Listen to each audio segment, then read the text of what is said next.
Nah, jadi pasar oligopoli merupakan pasar yang dimana penawaran satu jenis barang dikuasai oleh beberapa perusahaan yang umumnya jumlah perusahaannya lebih dari 2 tetapi kurang dari 10 dan oligopoli memiliki struktur pasar tersendiri. Ciri-ciri terbentuknya pasar oligopoli yaitu yang pertama, sejumlah kecil perusahaan dapat berperilaku kooperatif untuk membentuk kartel atau kolusi diam-diam, ataupun dapat juga berperilaku non-kooperatif menciptakan persaingan antar perusahaan oligopoli. Yang kedua, yaitu produk yang dijual dalam pasar oligopoli dapat bersifat homogen murni atau produk diferensiasi. Yang ketiga, terdapat hambatan yang besar bagi perusahaan baru untuk masuk pasar jenis oligopoli ini. Adapun jenis pasar oligopoli terbagi menjadi dua macam, yaitu satu, oligopoli dengan kerjasama, yaitu apabila perusahaan yang ada dalam industri bersepakat untuk melakukan kerjasama, misalnya dalam hal menentukan harga maupun jumlah produksi. Yang kedua, oligopoli tanpa kerjasama, yaitu apabila perusahaan yang ada dalam industri tidak melakukan kesepakatan atau kerjasama apapun. Ciri-ciri pasar oligopoli. Yang pertama, terdapat banyak pembeli di pasar seperti pasar persaingan sempurna. Jumlah pembeli di pasar oligopoli sangat banyak. Yang kedua, hanya ada beberapa penjual. Penawaran satu jenis barang hanya dikuasai oleh beberapa perusahaan. Yang ketiga, produk yang dijual bisa bersifat homogen dan bisa juga berbeda namun memenuhi standar tertentu. Industri yang memenuhi barang standar seperti ini banyak dijumpai di dalam industri yang menghasilkan barang mentah seperti industri baja, aluminium, semen, dan bahan bangunan. Yang keempat, terdapat hambatan memasuki pasar bagi perusahaan baru. Meskipun demikian, hambatan ini tidak sekuat pada pasar monopoli. Yang kelima, adanya saling ketergantungan. Kebijakan harga dan kuantitas produksi suatu produsen akan berpengaruh terhadap kebijakan harga dan kuantitas produsen lain. Apabila satu produsen menurunkan harga, maka pengaruhnya adalah menaikkan jumlah penjualan produsen tersebut dan mengurangi penjualan produsen lain. Adanya kerjasama antar produsen akan memperkuat posisi mereka sehingga mereka mempunyai kemampuan untuk menentukan tingkat harga, misalnya dengan membuat perjanjian harga untuk produk-produk tertentu. Yang keenam, penggunaan iklan sangat intensif. Iklan adalah salah satu senjata ampuh bagi perusahaan oligopoli untuk bersaing dengan perusahaan lain, karena iklan sangat berpengaruh terhadap tingkah laku dan perubahan selera konsumen. Sedangkan faktor yang menjadi penyebab terjadinya pasar oligopoli yaitu yang pertama ada efisiensi skala besar. Hanya perusahaan yang berskala besar yang dapat mencapai efisiensi, sehingga dalam industri hanya terdapat sejumlah kecil perusahaan seperti perusahaan semen, mobil, dan lain-lain. Yang kedua ada kompleksitas manajemen. Keunggulan perusahaan bukan hanya menetapkan harga dan output, tetapi juga ketetapan memprediksi rekasi pesaing, dan inilah yang membuat manajemen disebut semakin kompleks. Dampak pasar oligopoli terhadap produsen, konsumen, dan masyarakat.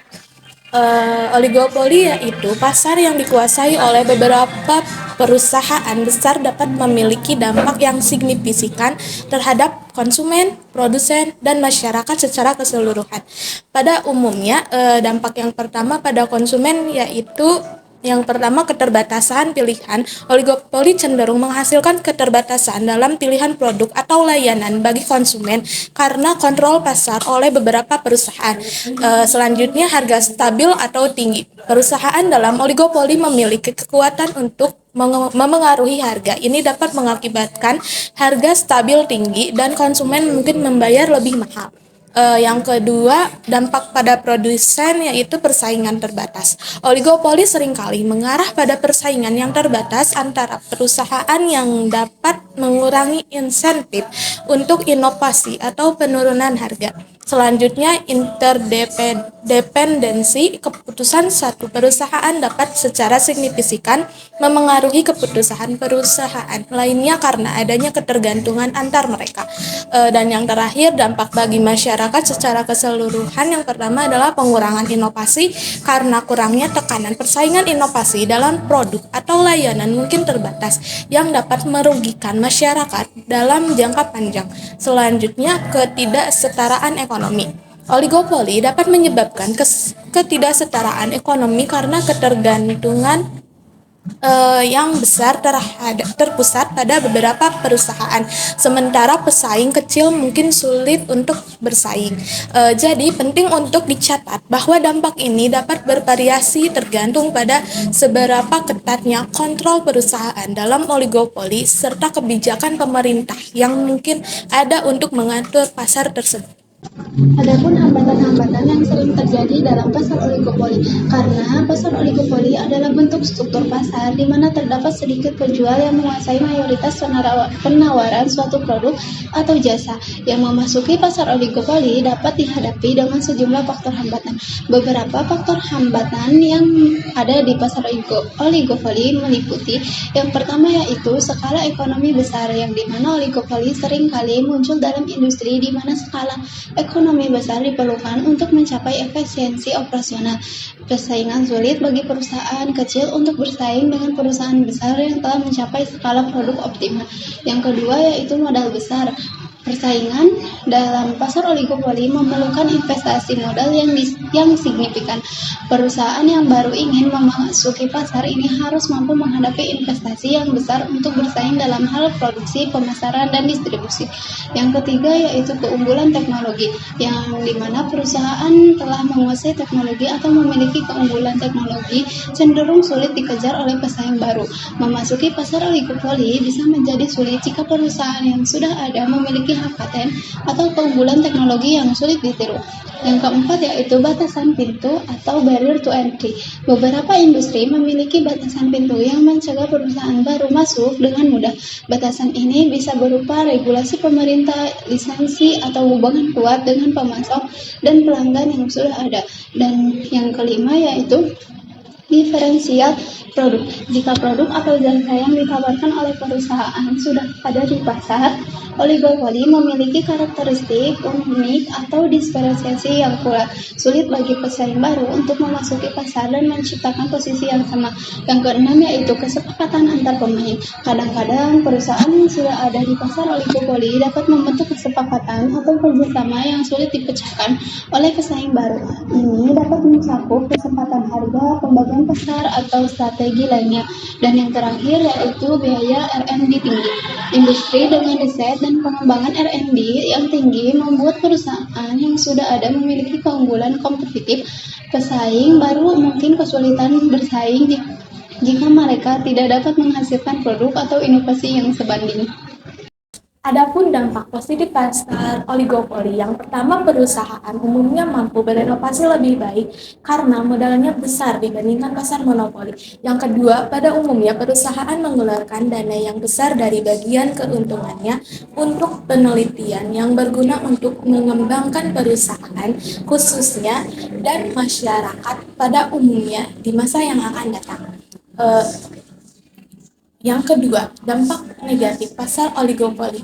Yang pertama, keuntungan yang diterima oleh produsen berlebih atau bahkan terlalu besar sehingga menimbulkan ekses profit yang dapat diterima oleh produsen oligopoli dalam jangka panjang. Yang kedua, kecenderungan ada ketidakefisienan dalam produk karena produsen mengembangkan biaya tidak pada titik asa minimum. Yang ketiga, kecenderungan adanya tindakan eksploitasi sehingga seperti halnya pada kasus monopoli terhadap konsumen dan tenaga kerja karena perusahaan menginginkan harga yang tinggi dengan meningkatkan biaya di bawah biaya rata-rata minimum. Dan yang terakhir, kecenderungan menetapkan harga yang rendah akan memicu inflasi yang merugikan masyarakat dari sisi tinjauan makro. Harga rendah akan mendorong naiknya permintaan pada produk yang jumlahnya terbatas akan dapat memicu inflasi dari sisi permintaan. Berikut merupakan kurva permintaan terpatah pada pasar oligopoli. Kurva permintaan terpatah adalah reaksi perusahaan dalam keadaan tanpa adanya kesepakatan dalam menentukan harga. Pada gambar kurva tersebut ada dua kemungkinan yang akan terjadi, yaitu adanya efek penurunan harga dan efek kenaikan harga. Yang pertama yaitu adanya efek penurunan harga, yang dimana jika suatu perusahaan menurunkan harga ke P1 dan perusahaan lain tidak ikut menurunkan harga, maka jumlah barang yang diminta meningkat ke C1. Dan yang kedua yaitu adanya efek kenaikan harga. Jika suatu perusahaan menaikkan harga ke P3 dan perusahaan lain tidak ikut, maka jumlah barang yang diminta konsumen meningkat sampai A1. Tetapi jika perusahaan ikut menaikkan harga, maka jumlah barang yang diminta bertambah sampai titik A2.